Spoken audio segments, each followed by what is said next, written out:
What we can say real life లో character జనాలు తను ఏం చేయలేడో స్క్రీన్ పైన చేయగలిగిందే సినిమా అని నా అభిప్రాయం యాజ్ పర్ మై నాలెడ్జ్.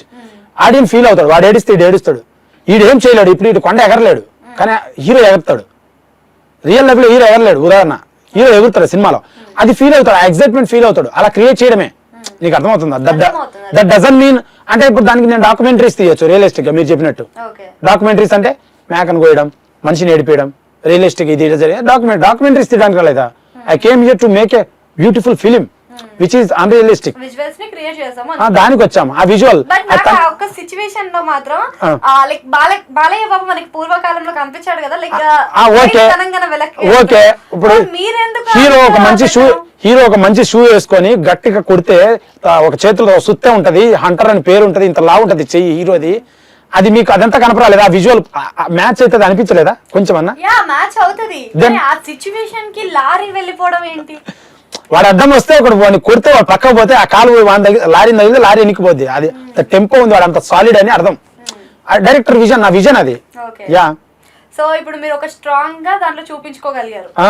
ఇది నా విజిటింగ్ కార్డు మేడం, నాకు ఎవడు అవకాశాలు ఇవ్వలేదు. సో ఏం చేయాలి?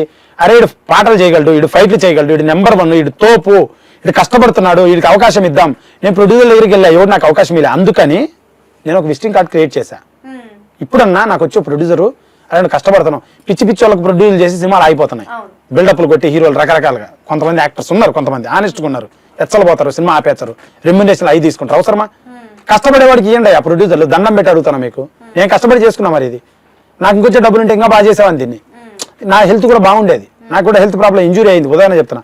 అట్లా చాలా చేసుకున్నా. ఇప్పుడు విజిటింగ్ కార్డులా క్రియేట్ చేసి నాకు ఒక సినిమాకు ప్రొడ్యూసర్ రావాలంటే నేనేందో చూపించాలి, సాలిడ్ బొమ్మ తీయాలి, నార్మల్ తీసి అవ్వదు. అందుకే ఇది తీసా నేను.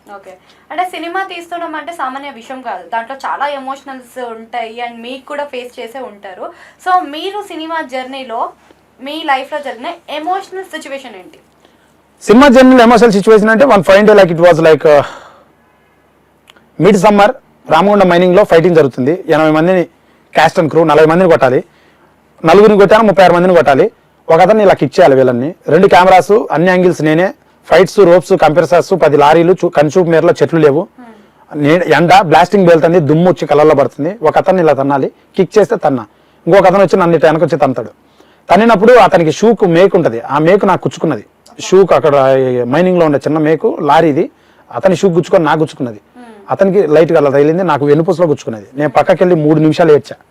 3 నిమిషాలు ఏడ్చి బ్రీత్ తీసుకొని మళ్ళీ వాటర్ తాగి, ఆ రోజు 7 లక్షలు ఖర్చు, సినిమా అయిపోద్ది, పేమెంట్స్ వచ్చిన వాళ్ళందరికి ఇవ్వాలి. సో మా కెమెరామెన్ వచ్చి ఆపేద్దాం మా బ్రో అన్నాడు. లేదు ఆపలేము, ఆపితే సినిమా అయిపోద్ది. మళ్ళీ నేను 5-6 నెలలు వెయిట్ చేయాలి. అందరు వచ్చారు. ఆ పెయిన్తో 36 మందితో మళ్ళీ ఫైట్ చేసి మొత్తం అన్ని యాంగిల్స్లో ప్రాపర్ షాట్స్ తీసుకొని, అండ్ తర్వాత ఈవినింగ్ ఫోటో షూట్ ఉంది అదే డ్రెస్లో తీసుకొని వచ్చాను. ఆ పెయిన్ పడినప్పుడు, ఆ పెయిన్ ఇప్పటికీ నాకు నిద్ర రాదు నైట్ పూట. ఆ పెయిన్ ఒక సైడే పడుకోగలను. I have to go to hospital after the movie and all. But ఇలా ఉంది process.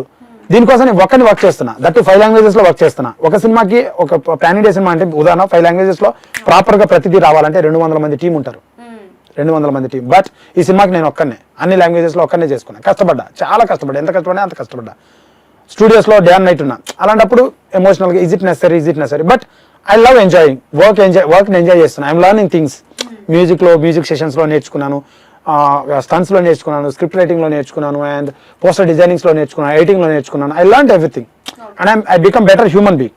No regret in that. But ఆ పెయిన్ వచ్చినప్పుడు we feel like sometimes is it necessary? Yeah, it's necessary for the society, it's necessary to grow. అవసరమే, ఎదగాలంటే కష్టం, అవసరమే మరి. అలా అనిపిస్తుంది అప్పుడప్పుడు, అంతే. సో మీరు కొంతమంది హీరోలకు కూడా కథలు చెప్పినప్పుడు ఉన్న సిచ్యువేషన్స్ కూడా ఉన్నాయి, వాళ్ళు రిజెక్ట్ చేసిన సిచ్యువేషన్స్ అవన్నీ కూడా మీరు ఫేస్ చేసే ఉంటారు. అవునవును. సో ఆ టైంలో మీకు ఏమనిపించింది, అరే వద్దు ఈ సినిమా అని ఎప్పుడైనా అనిపించిందా మీకు? అదే ఫస్ట్ డైరెక్ట్ అవ్వాలని వచ్చా, నా సొసైటీ హీరో చేసింది. అండ్ ఒకరిద్దరు కథలు చెప్పా, చిన్న కథలు, they don't even remember me. And అప్పుడు ప్రొడ్యూసర్లు కూడా లేకుండే, వాళ్ళకే మార్కెట్ లేక ప్రొడ్యూసర్లు పెట్టలేదు. మరి ఏం చేయాలి? మరి వాళ్ళు ఏమంటారు, ఫస్ట్ ఏదైనా కథ చెప్తే ప్రొడ్యూసర్ తీసుకురా అంటారు. ఇప్పుడు నేను కూడా అదే అంట, నా దగ్గర 1 కథ చెప్తే ప్రొడ్యూసర్ ఉన్నారా? ప్రొడ్యూసర్ ఉంటేనే కదా సినిమా ముందుకెళ్ళేది. మెయిన్ ఫస్ట్ ప్రొడ్యూసర్, తర్వాత కథ తర్వాత ప్రొడ్యూసర్ కదా. ఫస్ట్ ప్రొడ్యూసర్ సినిమా ఇండస్ట్రీలో కావాలి. వాళ్ళు దేవుళ్ళు, ప్రొడ్యూసర్లు దేవుళ్ళు, రెస్పెక్ట్ దెమ్. అండ్ వాళ్ళ ద్వారా మంచి కథ, తర్వాత సినిమా మొదలెట్టు. మంచిగా తీసే డైరెక్టర్, బాగా తీయాలా, తపన ఉండాలి, ఆడికి బాగా చేయాలరా, సినిమా తీయాలరా, కమర్షియల్ బైబుల్ అవ్వాలరా. జనాలు మళ్ళీ మోసం చేయొద్దు.